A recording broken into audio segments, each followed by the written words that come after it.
আসসালামু আলাইকুম। আজকে দেখব কিভাবে জন্ম নিবন্ধনের আবেদন করা যায়।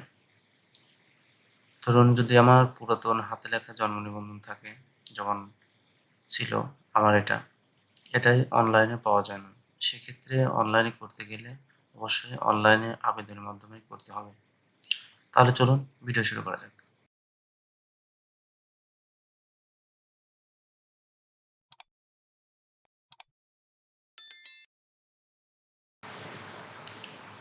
প্রথমে আমি যেকোনো একটি ব্রাউজার ওপেন করে নেব। ব্রাউজার ওপেন করে নিয়ে এখানে আমি সার্চ বারে লিখব PDRIS, এটা লিখে সার্চ দেব। যেহেতু আমি এর আগে এই ওয়েবসাইটে ঢুকেছিলাম, সেজন্য অটোমেটিক্যালি ওয়েবসাইটে নিয়ে গেছে আমারে।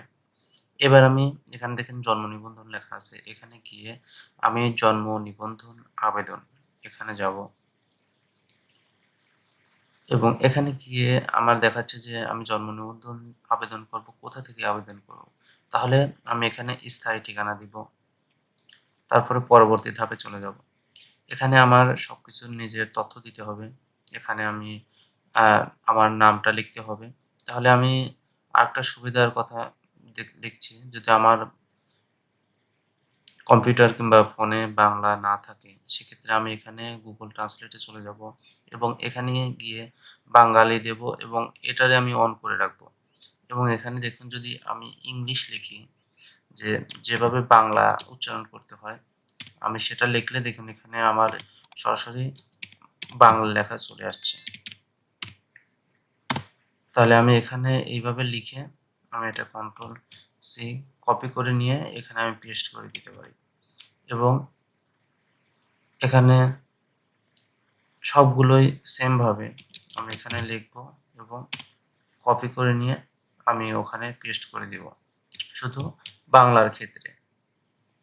আর ইংলিশ যেহেতু আমি সরাসরি এখান থেকে লিখতে পারছি, এখানে দেখুন যদি এমডির পরে ডট দেই তাহলে এটা নিবে না, এজন্য এমডির পরে আমার ডট দেওয়া যাবে না। যদি পিতামাতার নাম হয় সেক্ষেত্রে হয় আলাদা, কিন্তু এখানে নিজের নামে কখনোই ডট সংখ্যাটা নেয় না। তাহলে আমি আগে সাল নির্বাচন করব, তারপর মাস এবং তারপরে তারিখ।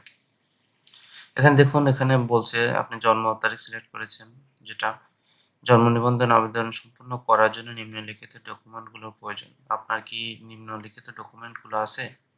তাহলে এখানে আমি যতগুলোই আছে দেখুন, এখানে চিকিৎসা কর্তৃক প্রত্যয়নপত্র এবং প্রাথমিক শিক্ষা সমাপনী জুনিয়র স্কুল সার্টিফিকেট এবং শিক্ষা বোর্ড কর্তৃক পরিচালিত মাধ্যমিক স্কুল সার্টিফিকেট।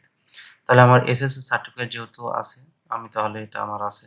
এবং এখানে স্থায়ী ঠিকানার জন্য আমার পিতা মাতার কিংবা পিতামহের জাতীয় পরিচয়পত্র এইগুলো লাগবে, কিংবা বাড়ির ক্রয়ের দলিল, খাজনা, কর পরিশোধের রসিদ। তাহলে যেহেতু আমার এগুলো আছে, তাহলে আমি দেবো আমার কাছে এই ডকুমেন্টগুলো আছে। আর যদি কোনো বাচ্চার জন্য করা হয় তাহলে সেটা হবে অন্যরকম, এখানে অপশনে আসবে অন্যরকম। তাহলে আমি এটাতে যাব, আমার কাছে এই ডকুমেন্টগুলো আছে এবং এখানে লিঙ্গ নির্বাচন করব, পিতামাতার প্রথম সন্তান নির্বাচন করব। তারপরে এখানে জাতীয় পরিচয়পত্র দেওয়া কোনো দরকার নাই এখানে। তারপরে আমাদের ঠিকানা নির্বাচন করতে হবে। এখানে আমার রাজশাহী বিভাগ, জেলা সিরাজগঞ্জ, তাহলে সাজেদপুর পৌরসভা। আর এখানে সবকিছুই নির্বাচন করতে হবে যেভাবে আমার আছে। এখানে দেখুন ডাকঘর বাংলা লিখতে বলছে, তাহলে আমি বাংলা লেখার জন্য তো আমার এটা এই পাশে গুগল ট্রান্সলেট আছে। আমি গুগল ট্রান্সলেটে লিখে এখান থেকে আমি কপি করে এখানে পেস্ট করে দেব।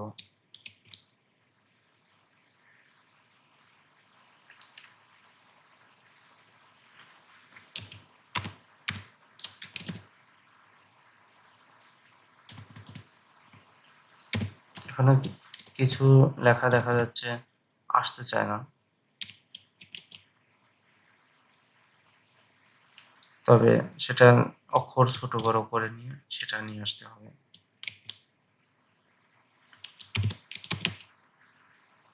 তাহলে আমি সবকিছু লিখে দিচ্ছি। এখানে দেখুন বাসার সড়ক নাম্বার যদি আমার থাকে, প্রতিটি বাসায় থাকে এখন, তাহলে আমি সেই বাসার নাম্বারটা দিয়ে দেবো এখানে। তারপরে পরবর্তী ধাপে যাব। এখানে দেখুন চাচ্ছে আমার পিতামাতার জন্ম নিবন্ধন নাম্বার। যদি পিতামাতার জন্ম নিবন্ধন থাকে তাহলে এখানে দিয়ে দিতে হবে, আর না থাকলে সর্বপ্রথম পিতামাতার জন্য জন্ম নিবন্ধন করে নিতে হবে, সেটা ইউনিয়ন অফিসে গিয়ে। তাহলে আমি আমার পিতার জন্ম নিবন্ধন যে নাম্বারটা আছে আমি এটা দিয়ে দিচ্ছি।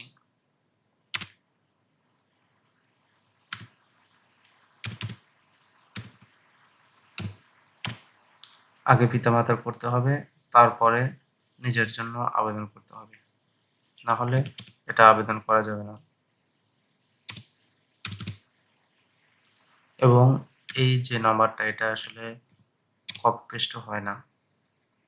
এখানে জন্ম নিবন্ধন নাম্বার দেওয়ার পরে এখানে আমার জন্ম সালটা দিয়ে দিতে হবে।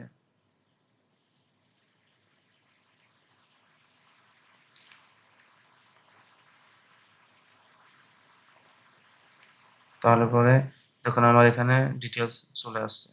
এবার সেম ভাবে আমার মাতার জন্ম নিবন্ধন যেটা আছে এটাও দিয়ে দিতে হবে। প্রথমে জন্ম নিবন্ধন নাম্বার, তারপরে হচ্ছে জন্ম তারিখ। জন্ম তারিখ দিলে অটোমেটিক্যালি আমার এখানে যে মাতার যে তথ্য সেটা শো করবে। জন্ম সাল দিয়ে দিচ্ছি আমি।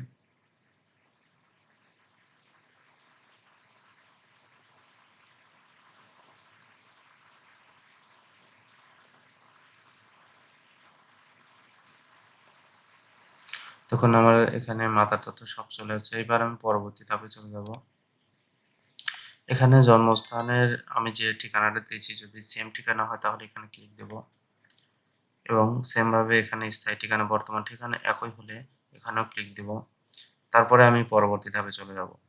এখানে দেখুন আমি যে জন্ম নিবন্ধনটা করা হচ্ছে এটা যদি অন্য কেউ আবেদন করে সেক্ষেত্রে অন্যান্য দিয়ে তার সাথে যে আমার সম্পর্ক, কি সম্পর্ক আইনানুগভাবে অভিভাবক সেটার একটা তথ্য আবার দিতে হবে।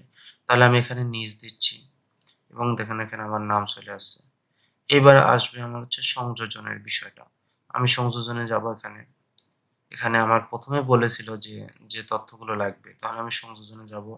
এখানে আমার এসএসসি সার্টিফিকেট যেটা আছে এটাতে আমি যাব। এখানে সর্বদাই আপনি জেপিজি ফাইল সাপোর্ট করে কিংবা পিএনজি, যাই হোক ছবি যে ফাইল সেটা সাপোর্ট করে। আমি এখানে গিয়ে এইবার ফাইল টাইপে যাব। এখানে গিয়ে দেখুন এখানে সর্বপ্রথম যেটা আছে আমার এখানে সেটা দিব যে আমার এটা মাধ্যমিক শিক্ষার সার্টিফিকেট। তাহলে এটা স্টার্ট দেব। এটা আপলোড হয়ে গেছে। তারপরে আবারও সংযোজনে যাব এবং এইবার আমার স্থায়ী ঠিকানার প্রমাণের জন্য আমার পিতার যে জন্ম এনআইডি আছে সেটা আমি দিয়ে দিব এবং এখানে গিয়ে স্টার্ট দেব। দেখুন এখানে এরর দেখাচ্ছে। তাহলে আমি সংযোজনে আবারও যাব, গিয়ে আবারও একবার ট্রাই করব। এখানে পিতা মাতার দ্বারা এটা দিয়ে এখানে আমি স্টার্ট দিব। দেখুন এটা আমার ২ টি আপলোড হয়ে গেছে। এবার আমি পরবর্তী ধাপে চলে যাব। এর পরবর্তী ধাপে এখানে দেখেন আমার সকল তথ্য, আমি যে তথ্যগুলো পূরণ করেছি সকল তথ্য দেখাচ্ছে। আমার এই সকল তথ্যগুলো ঠিক আছে কিনা আমি সে তথ্যগুলো চেক দেবো একবার। যদি ঠিক থাকে তাহলে তো হচ্ছেই। আর ঠিক না থাকলে এখানে পূর্ববর্তী ধাপে গিয়ে যেখানে সমস্যা সেটা আমি ঠিক করে দেব। এবার আমি এখানে ফোন নাম্বারটা দিব। যে আমার কোন ফোন নাম্বারে ওটিপি নিব আমি সেই ফোন নাম্বারটা দিব। যাতে সেখানে আমার ওটিপি গেলে আমি চেক করতে পারি যে আমার এটাই ওটিপি। এবার ওটিপি পাঠান। এখানে দেখুন ওটিপি চলে গেছে। এবার যদি আমি ওটিপিটা এখানে সাবমিট করি তাহলে সাবমিট করার পরে এরকম একটা উইন্ডো চলে আসবে এবং এখানে দেখুন যে আবেদন নম্বরটি আছে এই আবেদন নম্বরটি আমার সংরক্ষণ করতে হবে এবং এখানে যে তারিখটা দেওয়া থাকবে সেই তারিখের মধ্যে সংশ্লিষ্ট নিবন্ধকের কার্যালয়ে গিয়ে আমার এই আবেদনপত্র এবং জন্ম আমার এসএসসি সার্টিফিকেট এবং আমার পিতার এনআইডি এবং বাড়ি খাজনার রসিদ জমা দিতে হবে এবং তারপরে ১ সপ্তাহ কি ১০ দিন সময় লাগবে। তারপরে দেখা যাচ্ছে আমার ফোনে এসএমএস চলে আসবে। এই ছিল ভিডিও। ধন্যবাদ সবাইকে।